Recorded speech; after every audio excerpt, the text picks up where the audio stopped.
Good afternoon. Today's webinar is on the subject of the Rios 2016 standard. I'll be providing an overview of the standard as well as highlighting some of the changes for those of you who are familiar with the previous version of Rios, which was Rios 2006.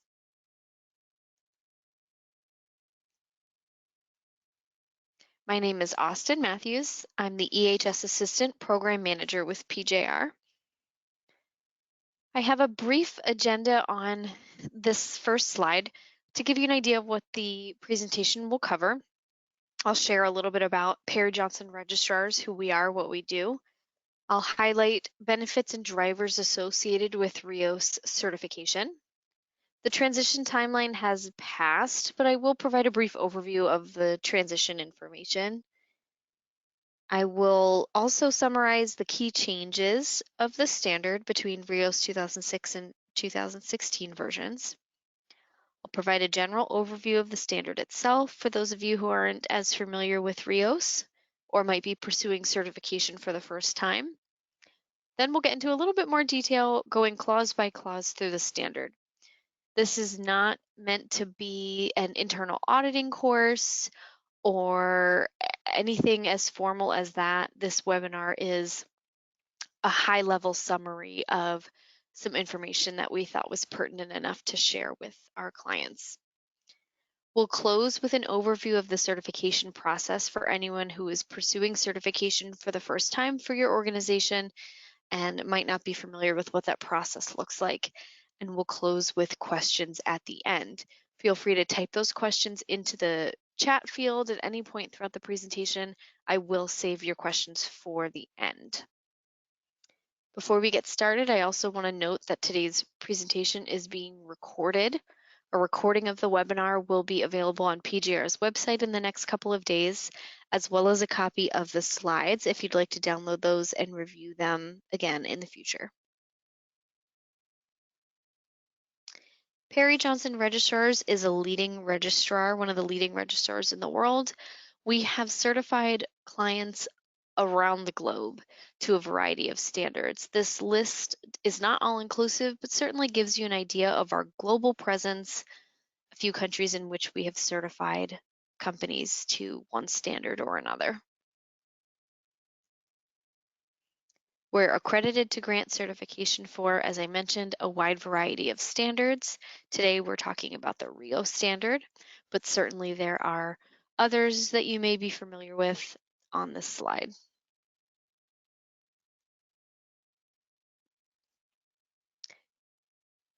There are a variety of benefits of certification for a standard such as Rios. I'm going to highlight just a couple of those common benefits. Improving an organization's quality, environmental health, and safety performance, and minimizing risk. So with Rios being a quality, environmental health, and safety standard, you get the benefits of addressing all of those risk sources through the process of implementing and maintaining a Rios certified management system. There are benefits associated with material sourcing and outsourcing controls, again, as you go through the requirements of the standard to implement and maintain those requirements. A certified management system for Rios drives management commitment and employee engagement improvements or increases, can provide a competitive advantage or improve public image compared to competitors who may not hold a Rios certification. There are potential financial benefits beyond improvements to public image or providing that competitive advantage over competing companies. Maybe you're competing for a bid and your Rios certification makes you stand out. There could be other financial benefits such as maybe saving on your insurance premiums because you maintain a Rios certification. This really varies by industry and location, but the possibility is there. The standard also represents a framework for meeting customer and/or regulatory requirements, which can drive improvements in customer satisfaction and decreases in regulatory violations. Another benefit is commitment to the responsible management of recyclables, which is something that can be advertised or is represented through maintaining the Rios certification. Another benefit is the ability to integrate the standard with other standards within your management system. One example is the R2 standard, currently R2 2013, or R2 V3, which will soon eclipse R2 2013. If anyone is familiar with the electronics recycling standard, R2 has a requirement for certified organizations to maintain, in most cases, an environmental health and safety management system or certified system. And this can be met in one way through maintaining a Rios certification.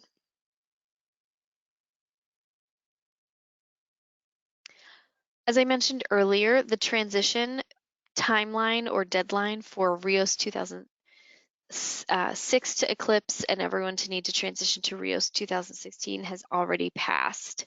So we are no longer auditing to Rios 2006. Just wanted to make sure that that was clear. Clients who were certified to Rios 2006 have either already successfully transitioned now that the timeline has ended, or their certificates were withdrawn. It's always possible to pursue certification again in the future, but you would be starting over with a registration audit.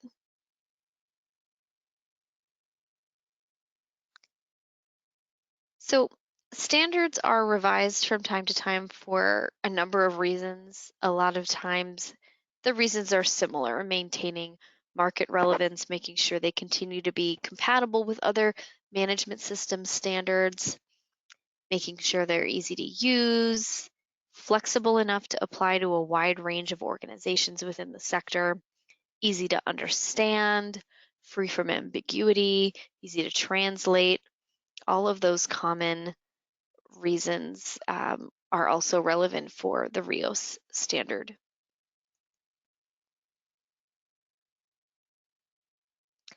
At a high level, some of the key changes when we compare Rios 2006 to Rios 2016, there's a greater emphasis on leadership, accountability, and involvement of the leadership personnel. There's a greater focus on proactivity and on risk management. There's also greater emphasis on the outcomes of the management system and improvements associated with the management system's performance. There are changes to the communication and awareness requirements within the Rios standard, including both stakeholder and customer requirements. Another key change is the introduction of change management requirements. I'm not going to spend time going through the terms and definitions. Again, this is a high-level summary or overview of the standard, but if you download a copy of the slides, you're free to review these. This is also content found right in the Rios standard. So if you haven't already obtained a copy of the standard, I would definitely encourage you to do so. There are some specific term changes that I highlighted within the slides. The only one I'm going to draw your attention to is the definition for incident. You'll see within the definition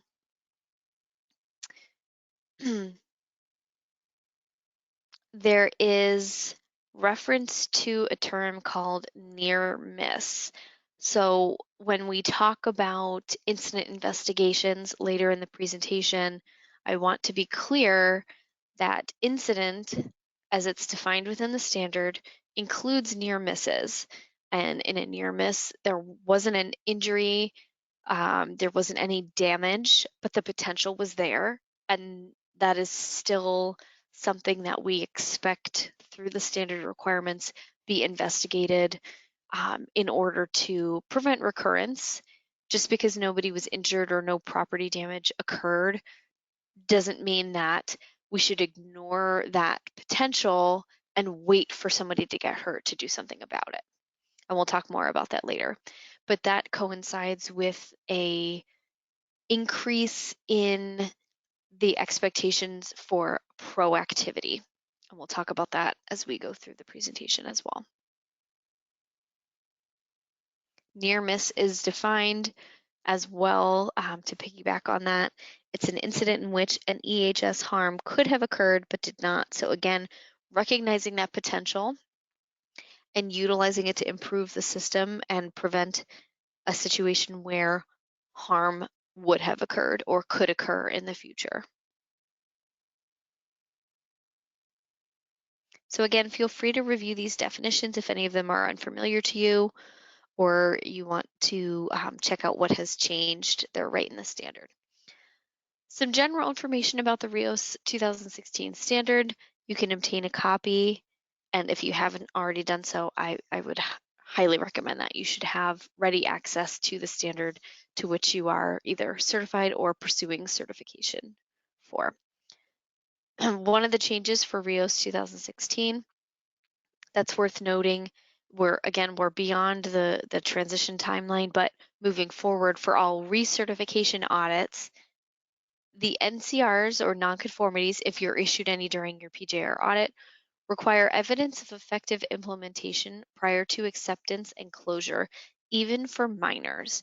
So what this means is if you're issued a nonconformity or a number of nonconformities during your audit, to close those, you go through the corrective action process. You identify a correction, a root cause corrective action.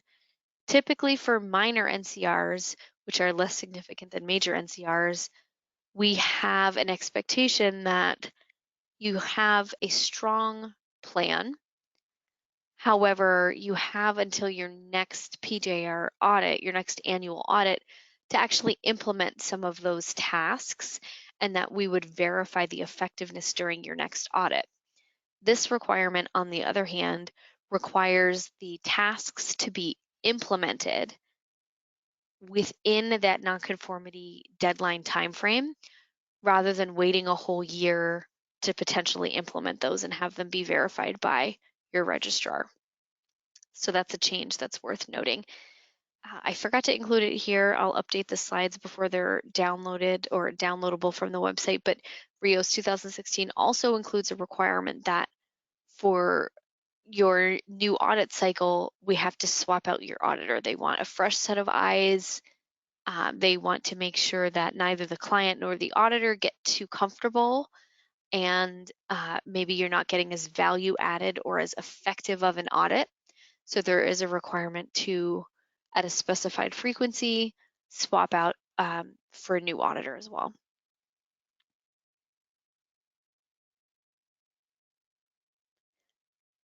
For those of you not familiar with the Rios standard, there is a requirement for an annual Rios membership to be maintained through Rios. Standard also specifies certain processes or certain areas that need to be sampled on an annual basis, above and beyond what PJR may determine or have sampled annually in the past. I've listed some examples here. The competency or training controls, the communication processes, monitoring and measurement, and operational processes against which you've had NCRs in the past 2 years.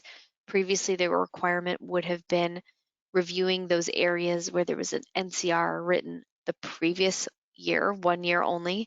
Now we have to go back 2 years, really making sure that the corrective action process is as effective as it could be, is the reason behind that additional sampling.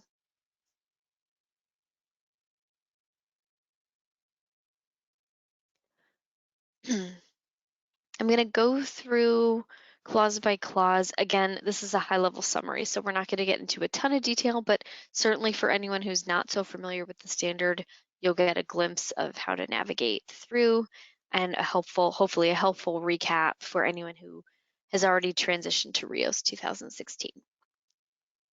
There are notes found within the standard document that provide additional guidance, but it's important to note that they are not auditable. So the notes are suggestions, clarifications, examples, but you can't have an auditor cannot write you a nonconformity against something found in the notes. Clause 1 covers general requirements, including scope. So it's important to note that the certified organization needs to consider actions by outside providers in their scope. So you want to take a look at the definition for outside providers.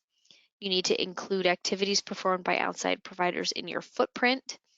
One example of an outside provider would be a contractor.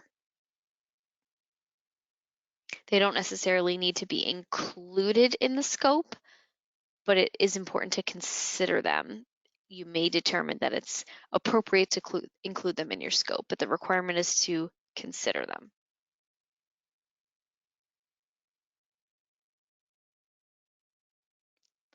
Rios outcomes, section 1.1.1 is an entirely new section discussing implementation criteria, intended outcomes, and overall calling for a greater level of proactivity. I mentioned that earlier. You'll see that sentiment throughout the standard. It is one of the key changes to have organizations be more proactive in their approach to identify and control potential hazards and risks.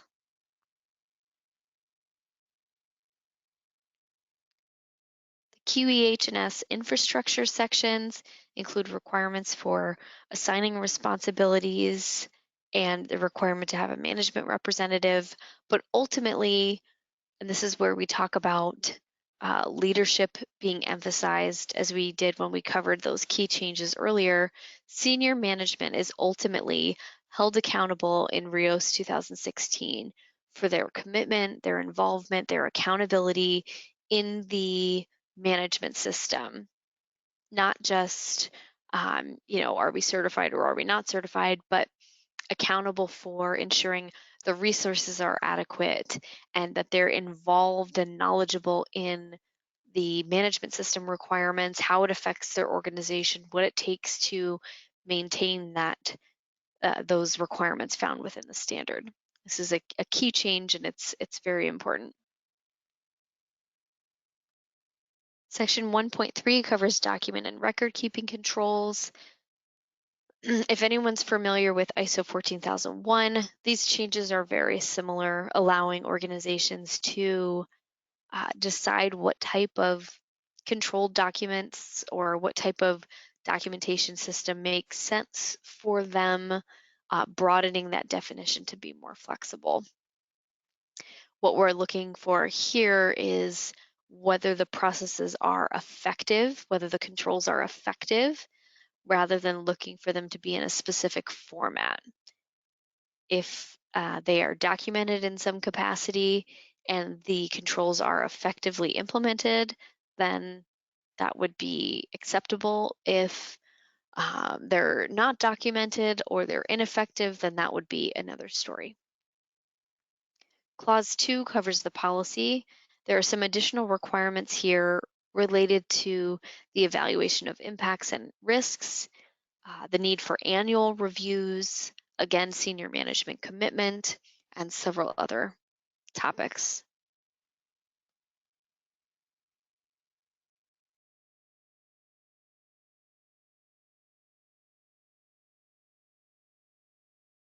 Excuse me. Clause 3 covers planning. First, we see identifying the Rios footprint. Again, looking for proactivity here. To be proactive in the planning of the footprint, the identification of risk or hazard potential.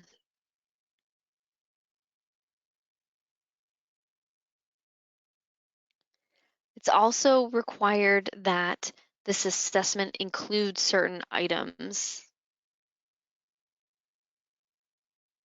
such as, or subject matter such as purchasing, source control, acquisition, transport, delivery, some things that maybe organizations might not have thought to include in the past.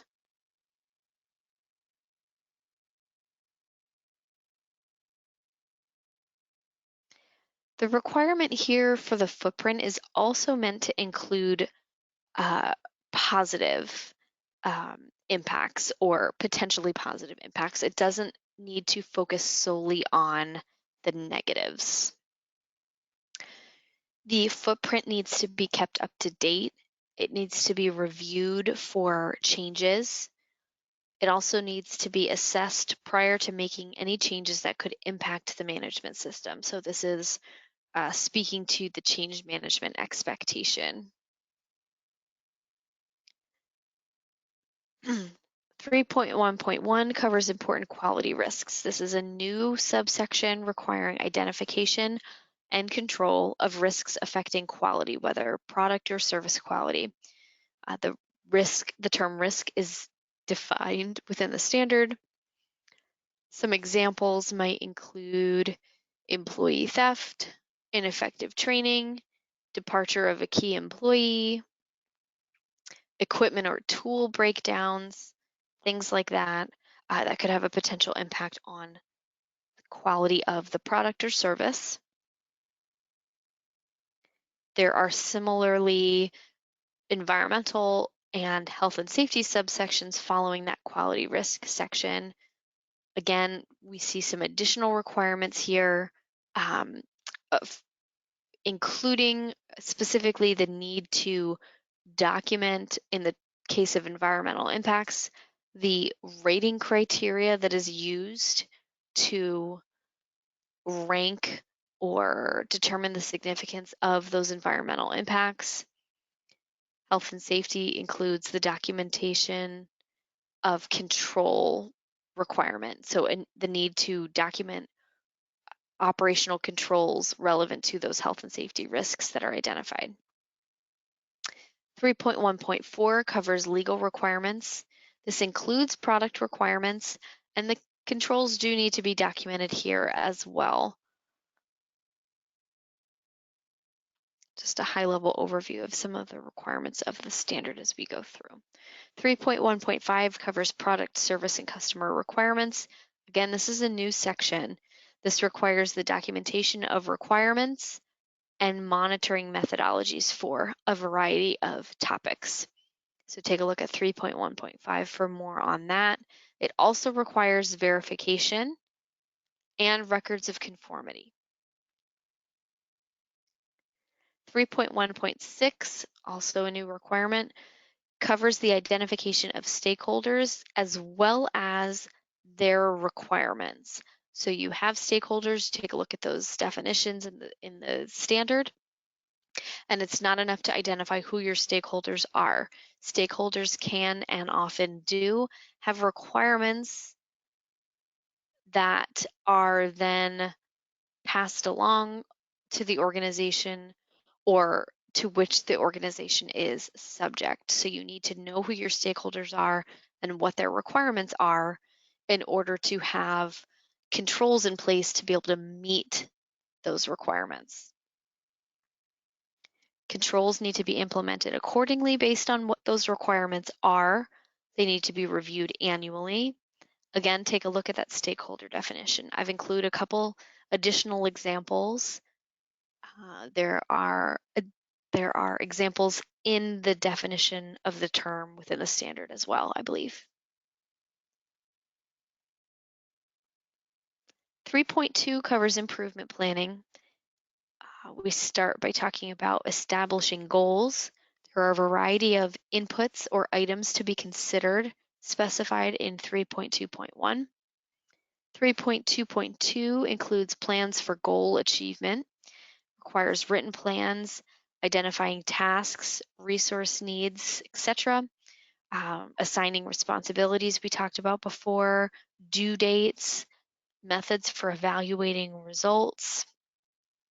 So it's not enough to just identify what the goal will be. There are several other tasks or requirements in terms of planning to understand how that goal will be achieved. Section 3.3 covers change management. This is new as well. We touched on this earlier. This is the idea, again, with proactivity in mind, that the organization is reviewing their footprint, their Rios footprint, for any relevant changes prior to implementing a change that could affect the quality, environmental, health, and safety management system. So again, we're talking about proactively planning a change rather than implementing a change and reacting to how that might impact the management system or how it might impact the organization.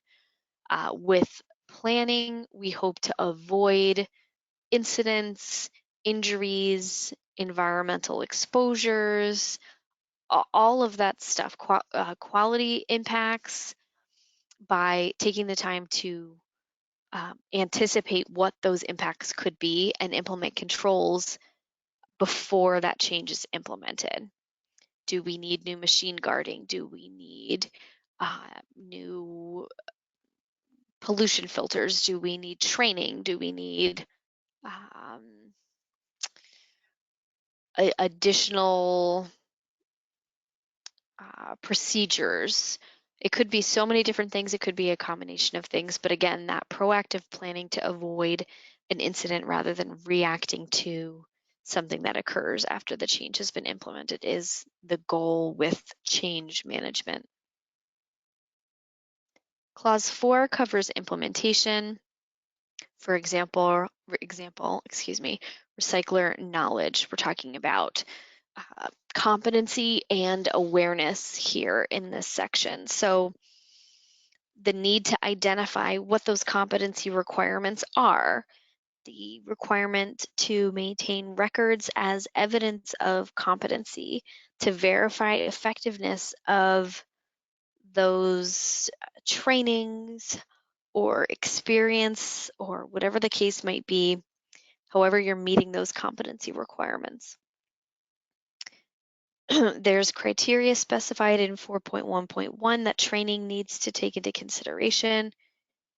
It's also relevant, as relevant to the intended outcomes of the management system. So the intended outcomes is a term that you can get familiar with as well. And it's possible that throughout the organization, some personnel or job positions will have more or less of an impact potential related to those intended outcomes. And the competency requirements are meant to keep that in mind. They are as relevant to the potential impact. So it's possible that competency requirements may also vary based on that potential. And that's for the organization to evaluate and determine. 4.1.2 houses some additional awareness topics and requirements for Rios. Switching gears, 4.2 covers communication. This requires the need to document communication plans, and then gets more specific in terms of customer communication, supplier communication, outside supplier communication, external communication. There's a lot of different types of communication here. They vary slightly. Again, I'd encourage you to take a look at the definitions in the standard. Supplier, customer, understanding who falls into what category. Some of these are replacing old previous clauses from Rios 2006. So 4.2.4 replaces what used to be the contractor communications section in Rios 2006, and some of the language is clarified. External communication requires communication of relevant information with visitors, stakeholders, etc. Some examples might include, but are not limited to, emergency plans, reporting of on-site chemicals to the fire department, tier 2 chemical reporting if that's something to which your organization is subject. Those are just a couple examples that might fall under external communication requirements. And then in addition to communication, there are operational controls in 4.3. Source material subsection replaces what used to be the supplier section in Rios 2006. It's restructured, contains clarified requirements, as well as expanded control expectations. 4.3.2 covers outsourced providers, products, and services. This section is also restructured. Again, parts of it were previously found in the contractors section. And this contains additional requirements similar to purchasing controls, such as documented specifications, controls relative to the potential quality, environmental, health, and safety impact, records of evaluation, and monitoring. Just a couple examples. Quality controls can be found in 4.4. This is a new section, requires documentation of specifications and requirements, worker instructions, things like that.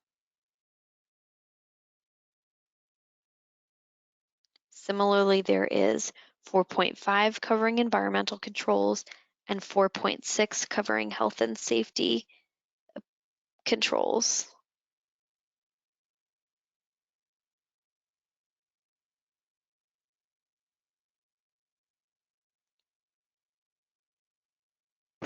Four point seven covers emergency preparedness. There are no significant changes here compared to Rios 2006. There is the need to communicate the emergency preparedness expectations based on clause 4.2.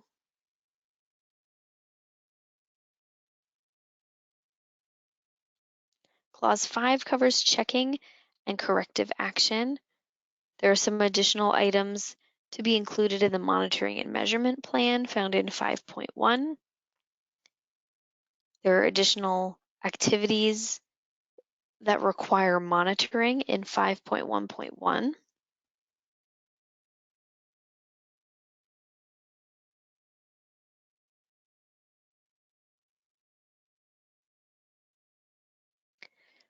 QEHS compliance is covered in 5.1.2. This covers annual evaluation of stakeholders, requirements, and additional verbiage about the competency of the person or people evaluating compliance for the organization.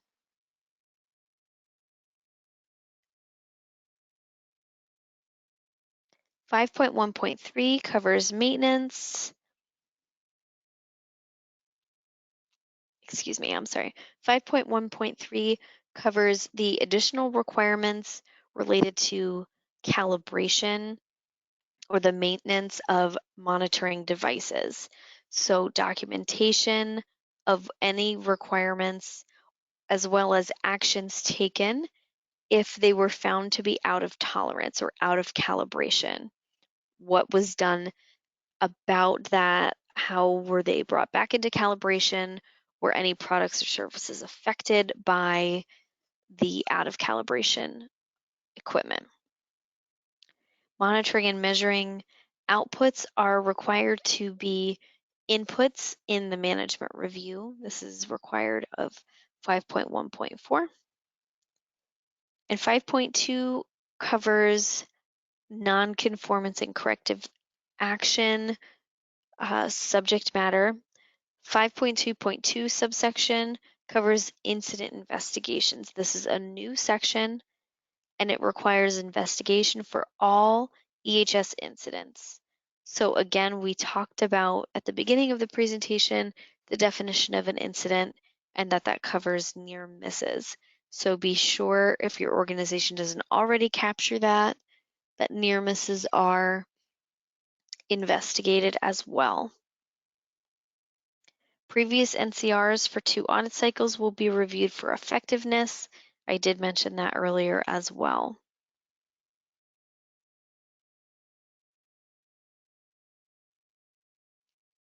Five point three covers internal audits. This is a function that's required at least annually for the management system, the full management system, to be evaluated and audited against the Rios standard. This needs to be completed prior to certification or recertification, just to keep that in mind when scheduling your internal audits, making sure they're completed ahead of your recertification audit for Rios performed by your certification body. This means it wouldn't be appropriate to have your PJR audit and tell them that, your internal audit is scheduled to take place 2 weeks afterwards. This is within the scope of our audit. We'll need to make sure it's completed before our recertification audit so that we can sample and review that in full. Take a look at that internal audit section. There's also some additional detail in that section as far as what the written plan needs to include for your internal audit process. Clause 6 covers management review and provides some additional clarity as to the inputs and outputs that are required to be included in that management review.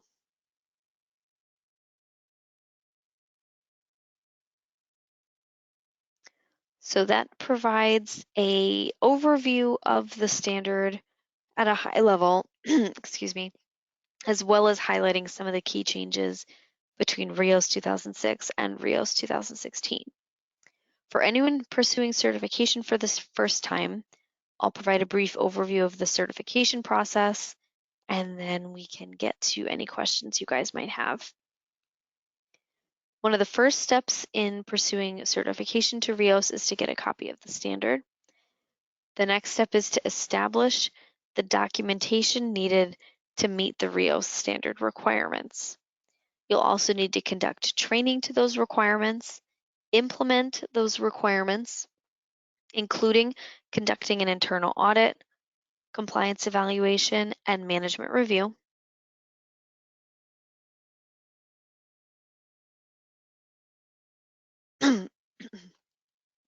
You'll need a contract with a certification body such as PJR to conduct your audits. You'll complete a stage 1 audit and a stage 2 audit, which we'll talk about in a moment. You'll address any nonconformities if there were any issued before a certificate can be issued.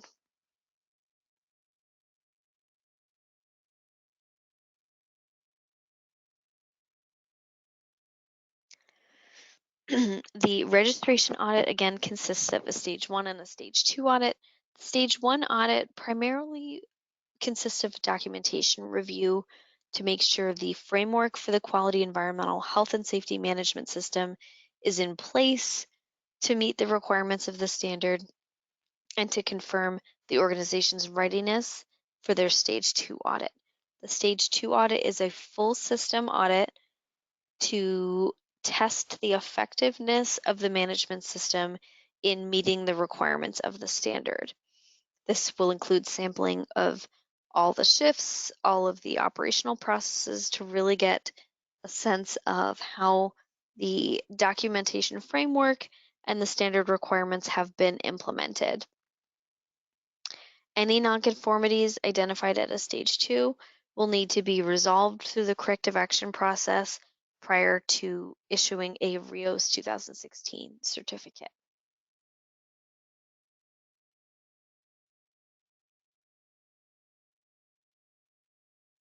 After the certificate is issued, it's good for 3 years, so you are put on a surveillance audit cycle. You can have annual or semi-annual audits based on your contract and preference. These are shorter audits covering a portion of the system, sampling a portion of the system. That's different from the stage 2, which would be a full system audit. You have surveillance audits for the next 2 years of the cycle, and then the subsequent 3rd year represents a recertification audit, which is very similar to the stage 2 audit. It's a full system audit. We cover all of the requirements of the standard, sample all of the processes, excuse me, and this, again, following successful resolution of any nonconformities, would again result in a certificate being issued to start that 3-year cycle all over again.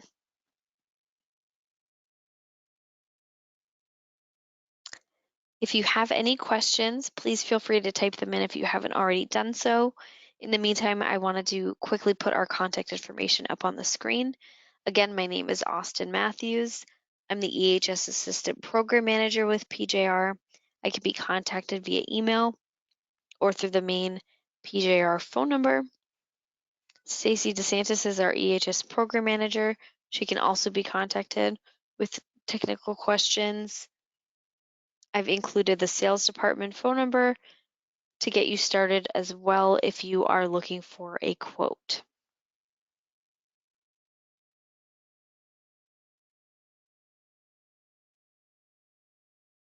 Sorry about that.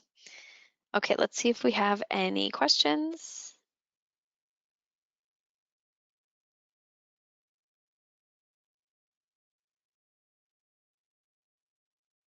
And again, just a reminder, a recording of the webinar will be available on PGR's website, as well as a downloadable copy of the slides.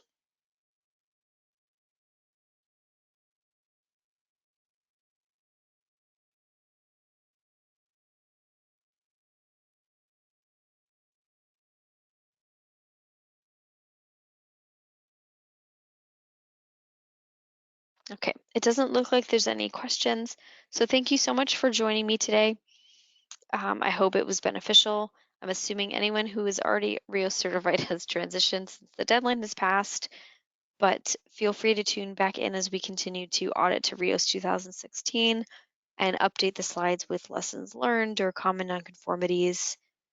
Reach out with any questions if you think of them after the presentation has ended. Again, I can be contacted via email or phone. Thank you and have a great day.